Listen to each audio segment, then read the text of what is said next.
Before this story continues, please allow me to say one important thing clearly and calmly. The story you are about to hear is a fictional story created for educational and entertainment purposes. It reflects common patterns of toxic family conflict and the inner journey of a woman who endured silence for far too long. All characters' events and situations are entirely fictional and are not based on any real individuals or real-life cases. Some elements of this story may have been supported by AI tools during the creative and production process. This story does not promote violence, hatred, or harm of any kind. It is told to encourage empathy, reflection, and personal growth, especially for women who have sacrificed, endured, and been hurt within their own families. All content is designed to be advertiser-friendly and compliant with YouTube community guidelines and does not intend to attack, misrepresent, or imply any real person. If you recognize a part of your own life in this story, I invite you to stay until the end. And if something in your heart is touched, you are welcome to share your thoughts in the comments or follow the channel to continue walking alongside stories created for women who have been overlooked, underestimated, but always deserving of dignity and understanding. My name is Sarah. I was 25 years old when I learned that staying quiet does not keep a family together. It only teaches them how much you can endure. I lived in Aurora, Illinois, just outside Chicago, in a quiet suburb with trimmed lawns, shared driveways, and neighbors who noticed everything without ever saying a word. I lived with my mother, Linda, who was 52 and gentle in a way that always bent inward, and with my stepfather, Richard Miller, who was 58, a man raised on Midwestern discipline routine, and the belief that authority inside a house was the same thing as love. My stepbrother Mark, who was 32, lived nearby, drifted in and out of the house, and somehow never paid for anything yet was always welcomed back with open arms. I paid my share. I worked. I stayed small. I believed that if I did not cause friction, I would be allowed to belong. Richard liked rules. Who used the kitchen and when? Where the car could be parked? Who had a spare key? What counted as help and what counted as weakness? He never raised his voice. He did not have to. He spoke with calm certainty, the kind that makes you doubt your own memory. Linda always said, "Do not make this bigger than it needs to be." I told myself that silence was peace. On a cold morning in January of 2020 at 5:40 in the morning, I walked up our driveway after finishing an early shift and stopped so suddenly that the blood rushed into my ears. Everything I owned was lined up along the curb as if it were scheduled for pickup. Plastic bins, a duffel bag, a box of old photos, my laptop, even the small framed picture of me and my mother when I was 10. It looked like trash waiting to be taken away. Richard stood in the doorway holding a mug of coffee, wearing his house slippers, perfectly calm. He said, "You are not on this address anymore." Then he added, "Do not make a scene, the neighbors have work in the morning." I remember looking past him and seeing my mother behind his shoulder, her hand gripping her robe, her eyes red and shining, and I waited for her to step forward. She did not. Richard held up a single page of paper written in thick marker. House rules. My name was crossed out. It felt like being erased while still standing there breathing. I did not yell. I did not cry. I felt my hands shake, but I kept them still. I felt something break and harden at the same time. I picked up my bag and walked away because I could feel that if I stayed one more second, I would disappear completely. If you have ever been made to feel like a burden simply for existing in your own family, I need you to stay with me because this story is not about shouting or revenge. It is about truth and a cost they never expected to pay. That first night, I slept in my car behind a laundromat that stayed open all night. I charged my phone at a diner and drank water until my stomach hurt. By the third day, my phone battery was fading and every job application bounced back because I no longer had an address. My debit card was flagged because my billing information no longer matched anything real. I kept telling myself this was temporary. That silence was still safer than asking to go back. On the 5th morning, a man in a long coat stopped a few steps away from me as I was packing my things. He did not look at me the way people look at someone with nowhere to go. He looked confused, as if the world had misplaced something important. He said, "Excuse me, are you Sarah? If you want to know why a stranger would be looking for me in the middle of a Chicago winter, leave a single dot in the comments and keep listening." I learned early that the house I lived in did not belong to everyone equally, even though we shared the same roof. Richard called it structure. He said structure kept families from falling apart. What it really meant was that he decided who mattered and when. He decided who could use the kitchen before 6 in the morning and who had to wait. He decided which shelf in the refrigerator was communal and which shelf was reserved. He decided who paid which bill and how those payments were described. I worked full-time and I handed him money every month without being asked. He called it board when he was calm and rent when he wanted to remind me that nothing in that house was mine. He liked to say my house with the same quiet emphasis other people used for warning signs. If the driveway was full, he told me to park on the street even when Mark left his car there for days. If a spare key went missing, Richard replaced the lock and reminded me that only owners needed backup access. Linda tried to soften the edges by cooking meals and leaving notes on the counter. She said, "Do not take it personally. He is old-fashioned." She said, "Let it go." I learned to move carefully and leave no trace. The neighbors noticed everything. In Aurora, everyone did. One afternoon I came home carrying groceries and Richard was outside talking to the man next door about snow removal and property lines. I waited for a pause so I could pass through. He turned and said, "This is Linda's daughter." He did not use my name. He said it casually like a label on a box. The neighbor nodded politely and looked away. I felt something tighten behind my ribs, but I smiled because I had learned that silence kept the peace. That was the first escalation, the kind that leaves no bruise but tells you exactly where you stand. Mark came and went as he pleased. He missed payments. He argued with credit card companies on speakerphone. He borrowed money and forgot to repay it. Richard called it helping family. When Mark needed the car, Richard handed over the keys. When Mark needed a place to crash, Richard said, "Of course." I asked once if I could use the car for a week because mine needed repairs, and Richard looked at me like I had insulted him. He said, "You always think you are entitled to things." Linda watched the exchange, and later whispered, "Maybe ask again another time." That was the second escalation. The rules bent only one way. I kept my head down and paid my share and told myself that belonging was earned through patience. The house politics seeped into everything. Who took showers first? Who controlled the thermostat? Who received mail without comment?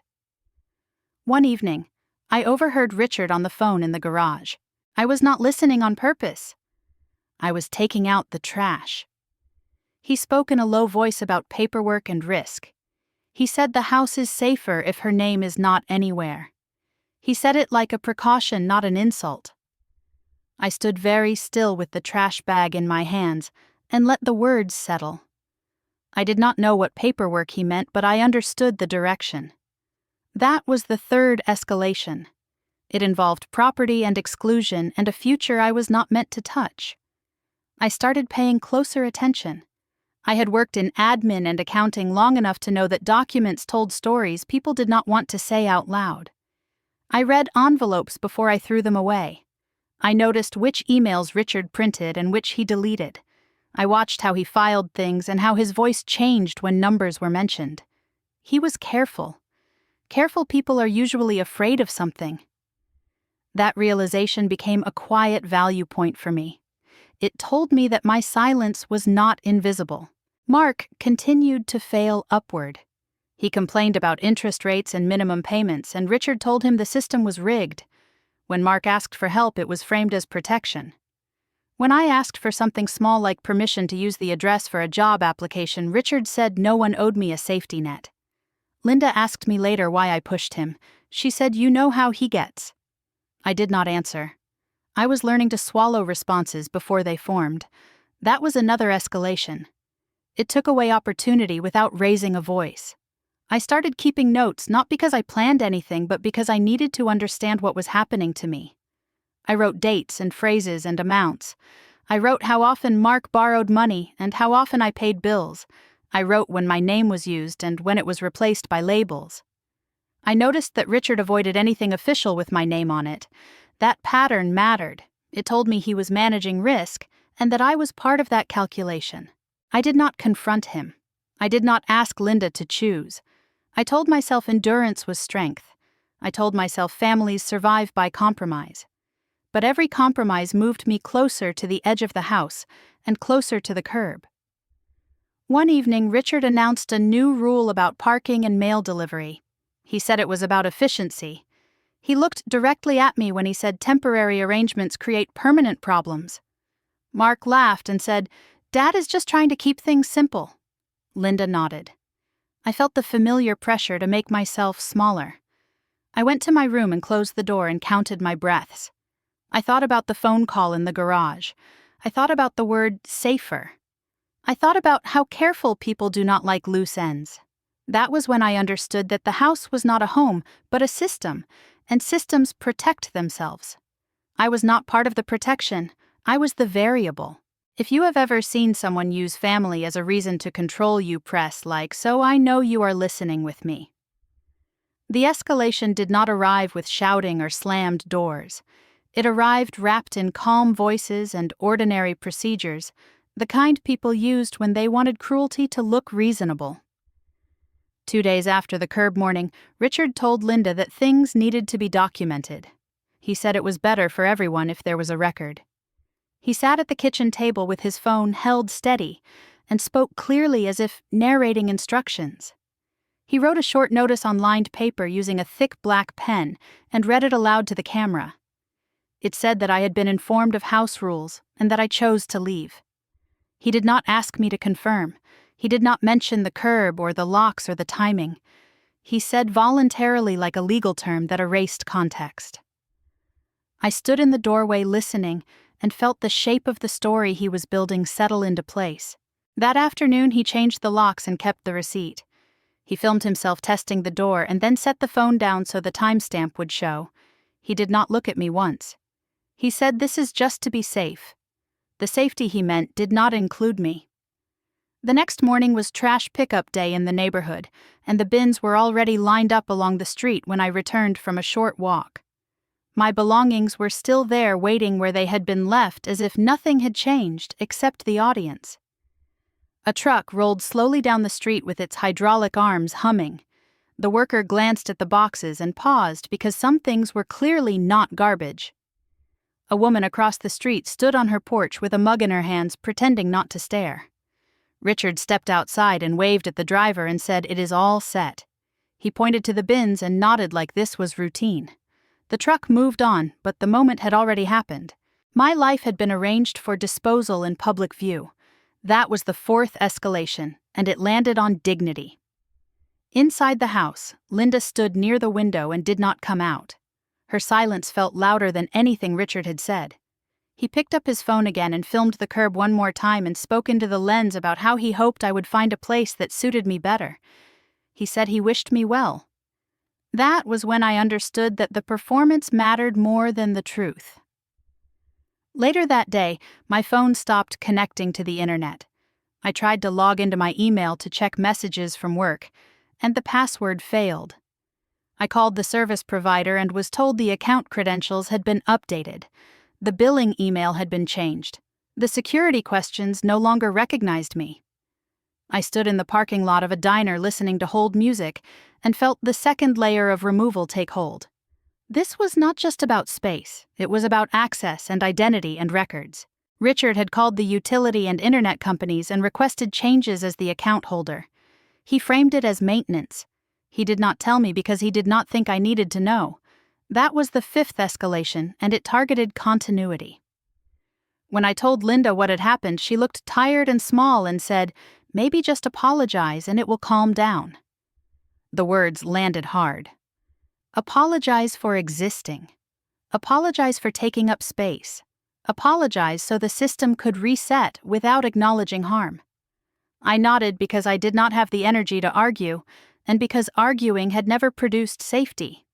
I returned to my room, which was no longer mine, and gathered a few things I had left behind.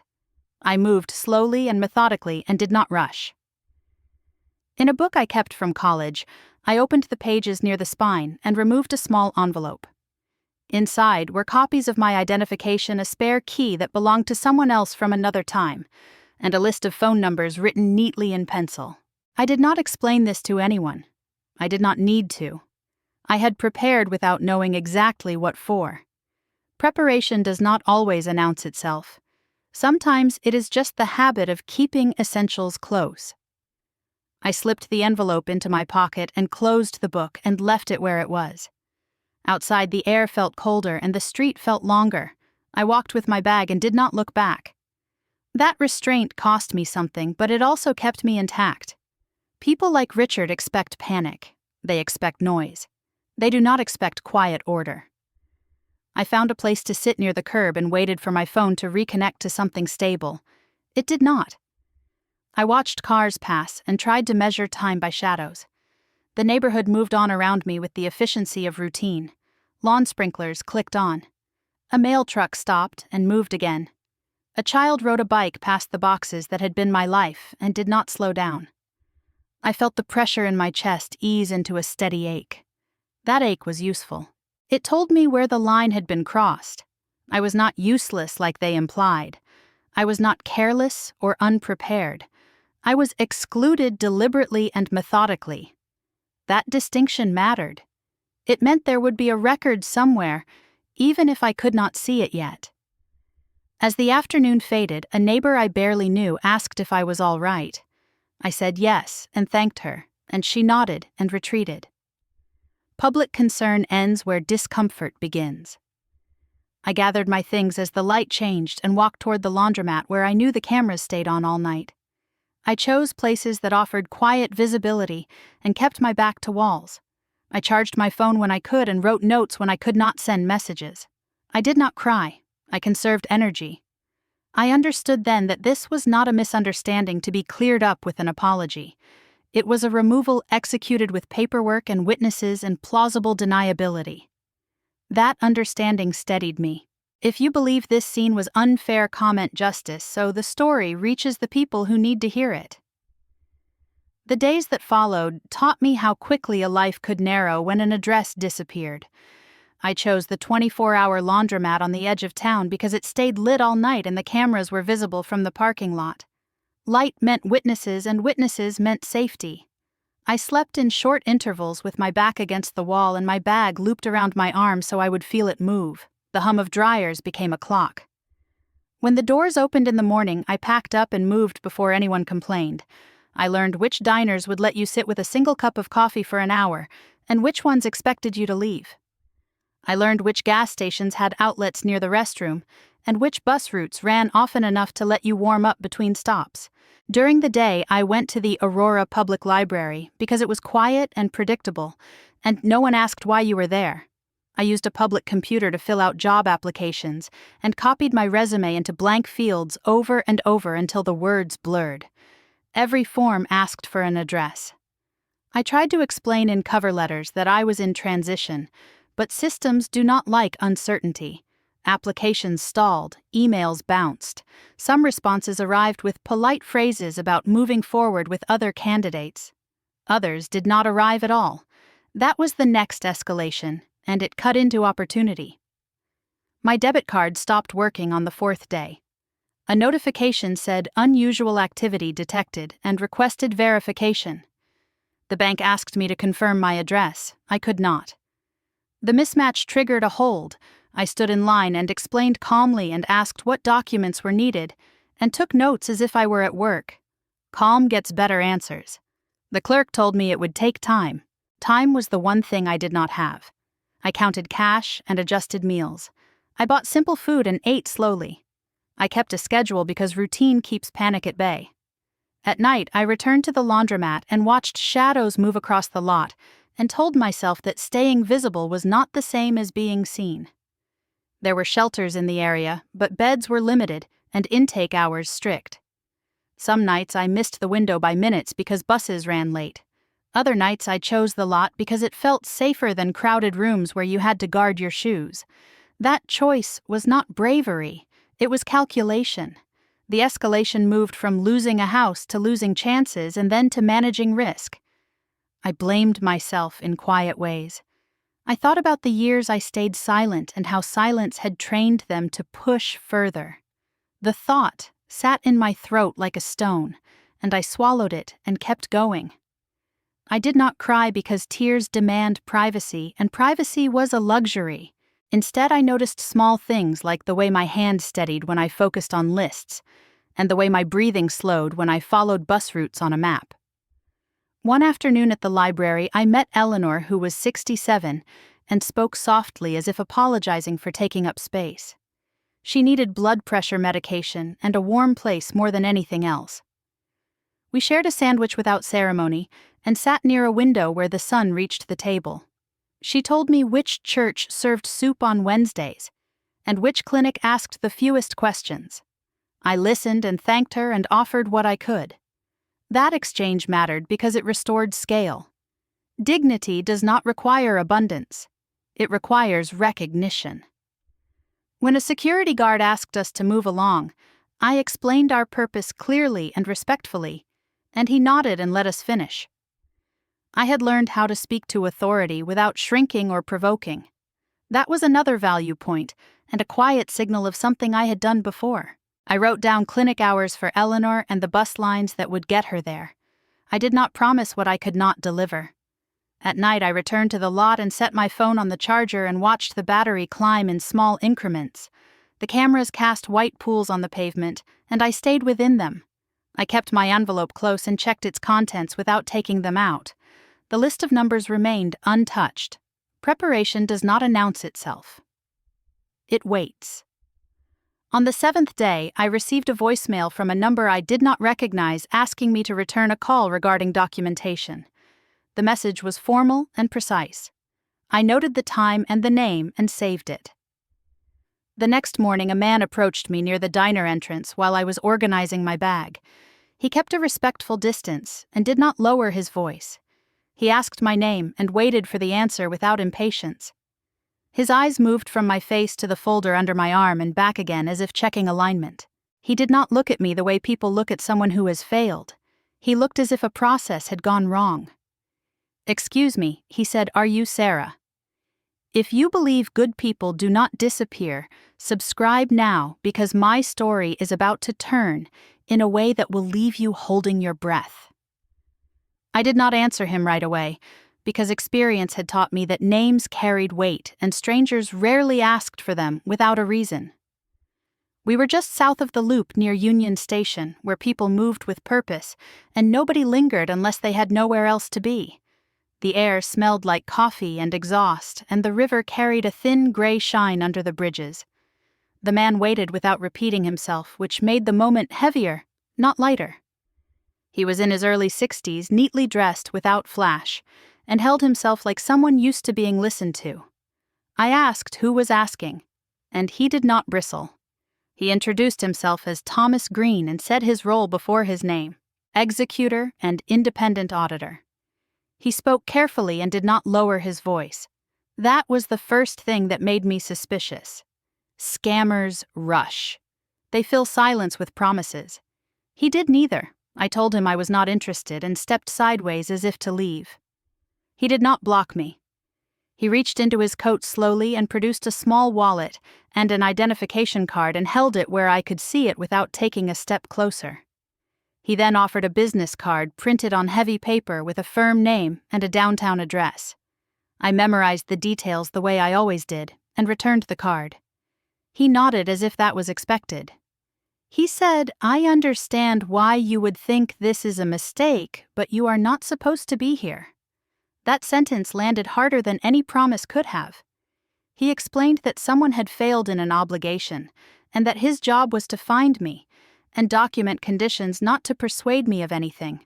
He opened a thin folder and showed me a case file number and a photograph.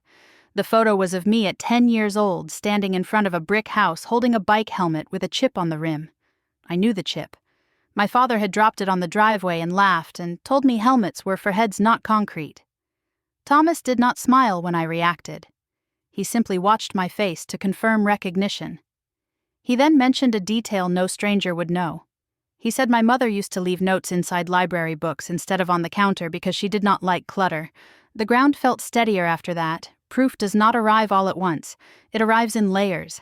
I asked him what he wanted, and he said attendance. He said there were records to review and a responsibility to clarify control. I asked control of what, and he paused as if weighing the answer. He said, control shifts. He said it plainly without emphasis, and checked his watch as if time itself were part of the evidence. He told me I had 48 hours to appear or authority would move in a different direction. He did not say money. He did not say inheritance. He said control and authority and obligations. That mattered. I asked where, and he named an office downtown and gave me a time window, not an appointment. He said bring whatever identification you have and nothing else. I asked why me, and he said because you are the beneficiary named, and because someone chose to treat you as expendable. He did not name Richard. He did not need to. I asked if this was optional, and he said everything is optional, but consequences are not. He slid the folder back into his coat and stepped away to give me space. He told me to verify his credentials and to call the number on the card when I was ready. He did not offer a ride or a meal or a solution. He offered a process. As he walked away, I realized that the most unsettling part was not the photo or the deadline. It was the certainty that I had been misplaced and that systems were now correcting for that error. I watched him disappear into the crowd and stood still with my bag at my feet and felt the old ache rearrange itself into something sharper. I did not ask about money because money does not explain why people erase you. Control does. I verified Thomas Green the same way I verified everything else, by calling numbers independently and cross-checking names and addresses until patterns aligned. The firm existed. The case file number matched a registry. Nothing promised me comfort. Everything pointed to procedure. 2 days later, I walked into a downtown office where the walls were glass and the air felt deliberately neutral. Thomas greeted me without familiarity and introduced 2 other people whose titles mattered more than their names. They spoke plainly and quickly because time was already part of the pressure. The truth did not arrive with drama. It arrived with documents and dates. My biological father was Daniel Carter. He had died years earlier and left instructions that outlived him. He had built a diversified portfolio over decades through property holdings and conservative investments, and placed them into a family trust designed to protect assets and people from impulsive decisions. The Carter Family Trust was valued at approximately $200 million based on current assessments. My name appeared in the documents as beneficiary with conditions tied to age and verification milestones. The timing explained why no one had contacted me earlier. It was not secrecy for cruelty. It was structure. The room did not react to my silence. They waited. I asked one question at a time and wrote notes. The assets were managed by appointed professionals. Governance mattered. Decisions were recorded. Oversight existed. This was not a windfall. It was a system with rules. The rules were where tension lived. One property within the trust was the house in Aurora where my mother and Richard lived. It was held under a trust occupancy arrangement that allowed them to reside there contingent on fulfilling obligations outlined clearly in the agreement. Those obligations included providing safe housing and basic support to the named beneficiary until transfer conditions were met. I did not interrupt when they explained this. I let the words settle. Thomas spoke again and said removal of a beneficiary from housing without cause constituted a breach. Changing locks and presenting notices framed as voluntary departure constituted evidence when paired with timestamps and witness accounts.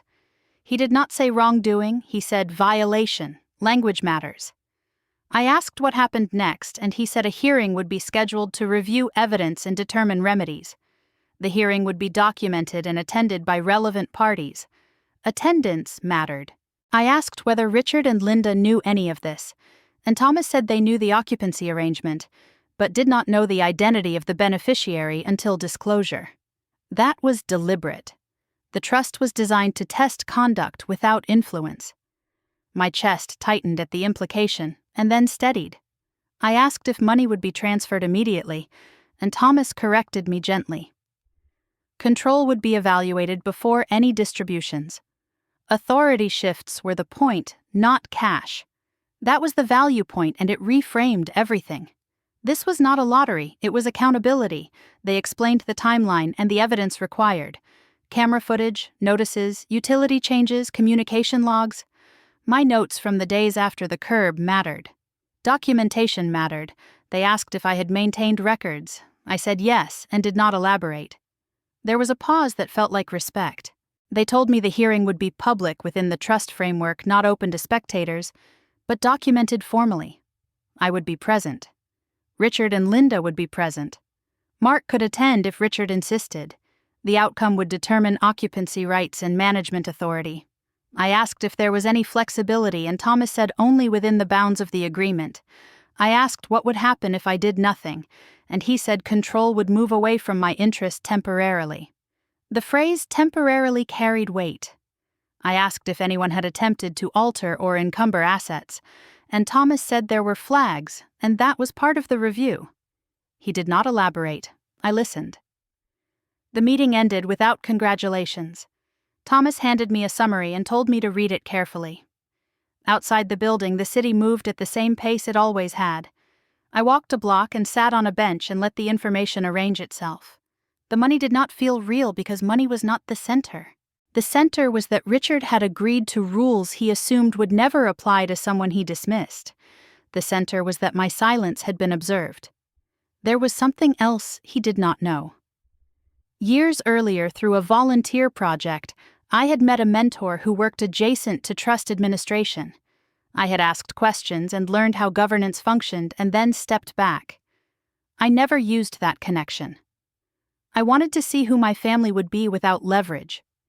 I chose not to interfere. That choice had cost me comfort, but it had clarified character.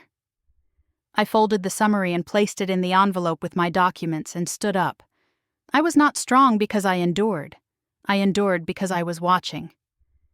The hearing room was not a courtroom, and that made everything sharper because there were no raised benches or rituals to hide behind. It was a conference space inside a Chicago trust office with glass walls and a long table where documents lay in careful stacks. Thomas Green sat at the head with another representative from the firm, and a legal counsel whose role was to observe and record. Richard arrived first with Linda beside him, and Mark trailing behind, looking bored and confident in the way people do when they believe nothing can touch them. I took my seat without greeting anyone and placed my folder on the table exactly parallel to the edge. Thomas opened the session by stating the purpose and the scope, and then moved immediately to substance. He read the occupancy provision aloud in a neutral voice that carried across the room. It stated that Richard was permitted to reside in the Aurora property temporarily under trust occupancy, and that the condition of that permission included maintaining safe housing and basic support for the beneficiary until transfer conditions were met. The word permitted did the work. Richard shifted in his chair. Thomas then introduced the first exhibit and displayed a time-stamped clip from a driveway camera showing my belongings placed at the curb on trash pickup morning. No commentary followed. The clip ended. The second exhibit was the handwritten notice read into the record with the phrase "voluntarily leaving" emphasized by repetition. The third exhibit followed quickly and consisted of text messages recovered from backups, including the phrase "not charity." Each item was placed on the table and logged. The pace did not slow. Thomas moved to the fourth exhibit, which documented changes to utility and internet accounts initiated by the account holder with dates and confirmations. The representative from the firm explained that the changes resulted in loss of access to billing and communication for the beneficiary. Richard opened his mouth and closed it. The fifth exhibit addressed an attempt to encumber assets through preliminary paperwork flagged by the firm. It showed requests and inquiries made within days of the curb event and before any hearing had been scheduled. Thomas described it as an attempt to create leverage, not as a completed act. The language was precise. The effect was not. The sixth exhibit was my journal presented not as testimony but as a timeline. Dates matched timestamps. Locations matched records. The journal was not read for emotion. It was used to align sequence. Thomas paused and asked if there were objections to the exhibits. None were raised. The room felt smaller as the chain completed. Then Thomas asked a single question and directed it to Richard with the same measured tone he had used all morning. "Why did you evict the person you were legally required to protect?" Silence followed, and in that silence, the systems did their work. Richard looked to Linda, who stared at the table. Mark leaned forward and spoke before anyone stopped him. He said Dad said if she disappeared, the paperwork got easier. The sentence landed and could not be retrieved. Thomas did not react. He simply asked for the statement to be entered. The legal counsel nodded and wrote. Linda covered her mouth. Richard stared at Mark with disbelief and then anger, and then something like fear. Thomas summarized the findings without adjectives. A breach occurred. The occupancy condition failed. Control would be reassessed immediately. Interim authority would be adjusted pending final determinations. He outlined the next steps and timelines and closed the session.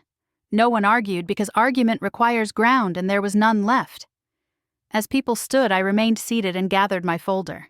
The humiliation did not come from raised voices or accusations. It came from facts assembled in order. Toxic family is not a feeling. It leaves records. If you want to see how I handle this moment with dignity, comment Sarah right now. The days after the hearing slowed in a way that felt unfamiliar because urgency had carried me for so long. Thomas informed me that Richard no longer had managerial authority over anything tied to the trust and that interim measures were in place while final determinations proceeded. The language was formal, but the effect was immediate. Richard was required to vacate management functions and prepare to leave the property under revised terms. There was mention of potential civil exposure depending on next steps, but no drama attached to it. Consequences do not announce themselves. They arrive and begin working. Linda called me repeatedly and left messages that shifted tone with each attempt. At first, she sounded confused, then frightened, then pleading. She said we will lose the house, as if the house had ever been hers to promise. I did not answer because the hearing had taught me that clarity does not require repetition. A week later, I saw her at a small coffee shop near the library where I sometimes sat to read because it felt neutral and quiet. She approached carefully and asked if she could sit. I nodded. She said she did not sleep, and that Richard was angry, and that Mark was blaming everyone but himself. She said, "Just help us stay," and I waited until she finished speaking because interruptions turn conversations into negotiations. I said nothing at first, and that silence unsettled her more than anger would have. She reached for my hand and stopped herself. She said I never wanted this, and I looked at her and recognized the pattern. Wanting had never been the issue. Choosing had. A few minutes later, Richard arrived and stood near the table as if testing how much space he still controlled. His voice was lower than I had ever heard it, and that alone told me he believed pressure might still work. He said, "We are family, and we can be reasonable about this." The word reasonable had always meant his terms presented calmly. I did not mention money, or the trust, or the hearing. I said one sentence and let it stand. You did not lose the house. You lost your right to treat me like I am nothing. He stared at me as if waiting for a second sentence that would soften the first. None came. Linda began to cry quietly and said, "Please," and I did not argue with her tears because tears are not evidence. I stood and gathered my things and said there was nothing else to discuss. Outside the shop, the street noise returned and the day continued. Over the next weeks, the practical outcomes unfolded without my involvement. Richard moved out under terms set by others. Mark did not receive rescue because rescue had never been part of the agreement. The circle of favoritism collapsed when it no longer had authority to feed it. I was informed of changes as they occurred and acknowledged receipt. That was all. There was no satisfaction in watching the shift because satisfaction implies a hunger that still needs feeding. What I felt instead was distance, and distance is a kind of peace. If you have ever wished you were strong enough to say no, like Sarah Press like now. The final part is where I choose calm. The weeks that followed did not bring celebration, and that absence felt intentional.